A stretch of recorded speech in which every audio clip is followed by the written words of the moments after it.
I'm Ashley, and I just want to say thank you so much for hanging out with me today. I think what we're going to talk about is going to be very helpful to you no matter where you are on your faith journey. It's something we all need to be reminded of. But before I dive in, we need to talk about puppies. Random, I know. But I have a reason. See, take a look at the cutest puppy on the entire planet. Her name is Rain, and she is a Weimaraner and the cutest puppy, right? Look at her ears. Do you just squeeze them like that? But let's back up a little bit more because Rain hasn't always looked like this. She actually used to look like this. Can you even handle the cuteness? Look at those blue eyes. Isn't it amazing to see the way puppies grow? And just like Rain, most things in life go through a transformation of some kind. They start out as one thing and eventually they grow into something else. In other words, they change over time. And the same is true for all of us. Humans change over time. Just like our bodies change as we grow, so does the way we see ourselves. And if you're anything like me, something shifted as I've gotten older. And suddenly, I'm more aware of the way other people see me. I became more aware of the way I looked and the way I felt about it.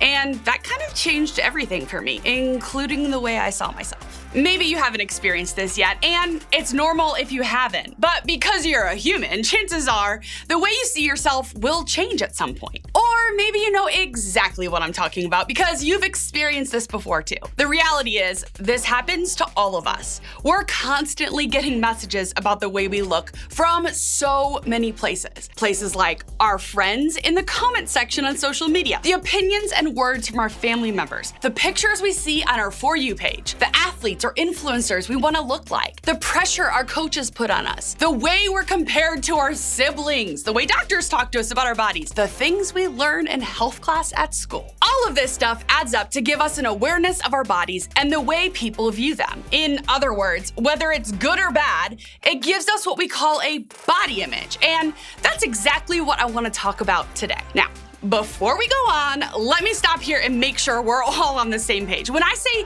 the phrase body image, I simply mean how you see yourself when you look in the mirror or picture yourself in your mind. It includes things like what you believe about your own appearance, whether it's accurate or not, how you feel about different aspects of your body, including things like your height, your shape, or your weight, and how comfortable you feel in your body. Body image is both physical and mental, and whether we realize it or not, it's something we're all developing as we grow up. We're taking in messages starting at a young age that can impact the way we see ourselves. And eventually, if we're not careful, those messages can cause us to develop a negative body image. In other words, it can make us start to dislike or even hate the way we look. And that isn't a healthy place to be. The truth is that dealing with body image is a human thing. Every single person, adults included, are facing a struggle with body image in some way or another. Our bodies, our height, our hair, our weight, our build, our skin tone, our physical limitations, whether it's a positive thing or a negative thing. Body image is something we're all thinking about. We're always considering the way we see ourselves and the way we think other people see us too. But why do we care? If it's gonna happen to all of us as we grow up anyway, why is it a big deal? Well, before we talk about why it's important, I want you to know that you're amazing. You're amazing. You are amazing just as you are. And I want you to think the same about yourself. Body image matters because we know this to be true. Our actions follow our thoughts.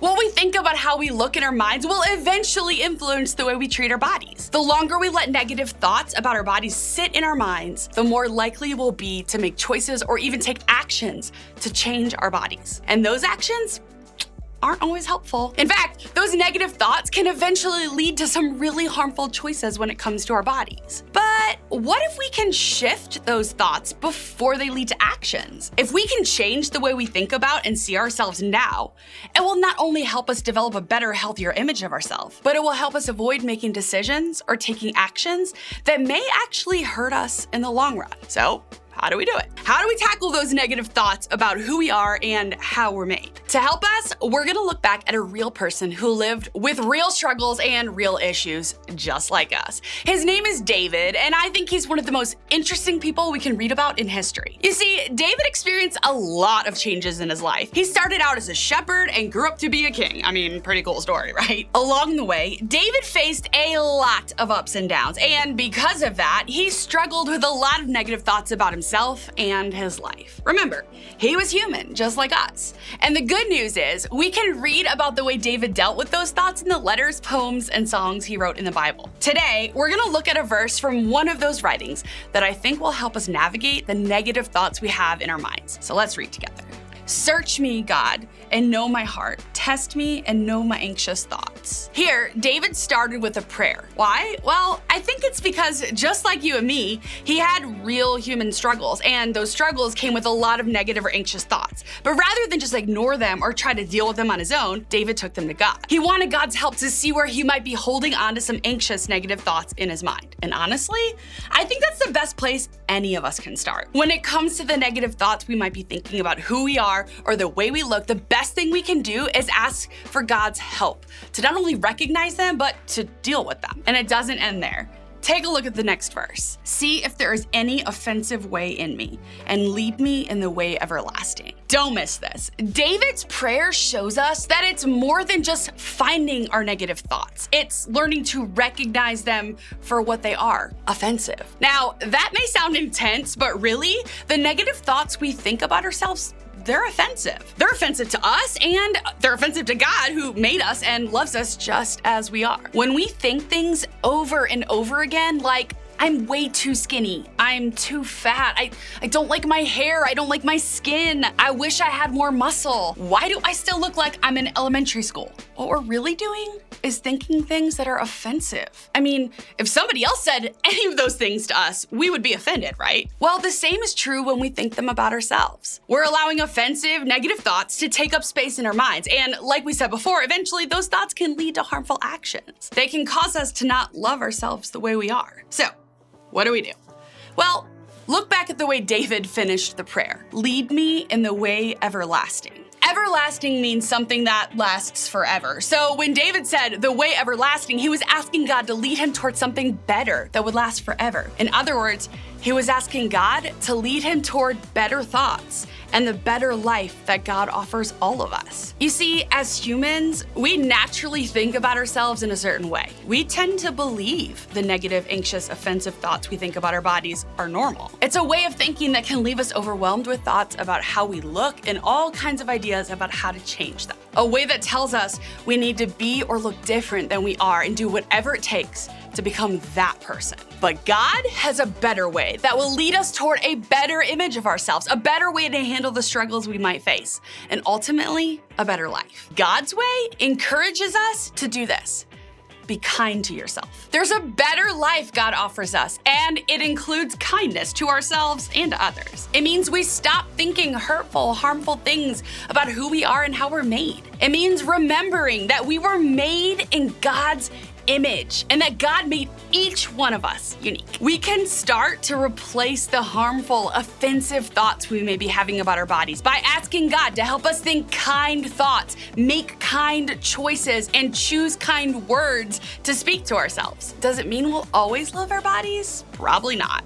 As humans, this is gonna be a struggle even as we grow and change. But it does mean that with God's help, we can begin to change the way we see ourselves over time. It means we can learn to be kind to ourselves. This all sounds like a good idea, but how do we actually begin to be kind to ourselves?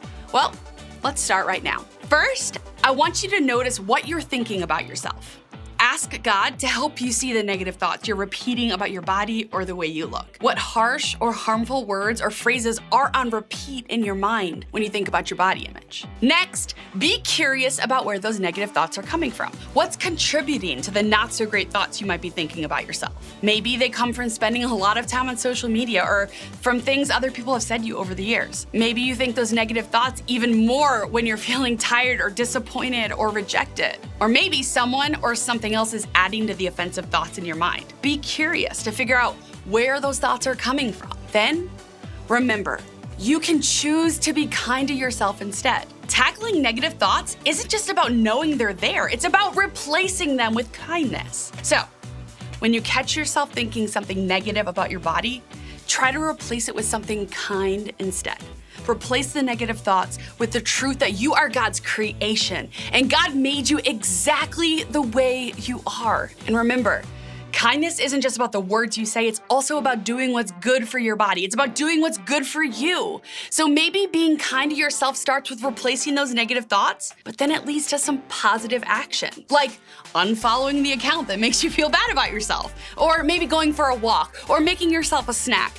Maybe it's giving your body a chance to rest, or maybe it's setting boundaries around who you listen to or talk to about the way you look. Whatever it is for you, start by replacing those negative thoughts with kindness toward yourself, and then choose things that build you up rather than tear you down. I recognize this stuff may be a pretty big deal for some of you more than others right now. Maybe you're really struggling to be kind to yourself. Maybe you have been struggling for a while. Your negative thoughts about your body may already be leading you towards some harmful choices. If that's you, I want to encourage you to talk to your group leader or your parent or guardian or grandparent or another trusted adult today. These adults are safe people you can share your struggles with. They're people who love you and want to help you see and treat yourself the way you deserve. So please consider opening up to one of them today. Remember, be kind to yourself.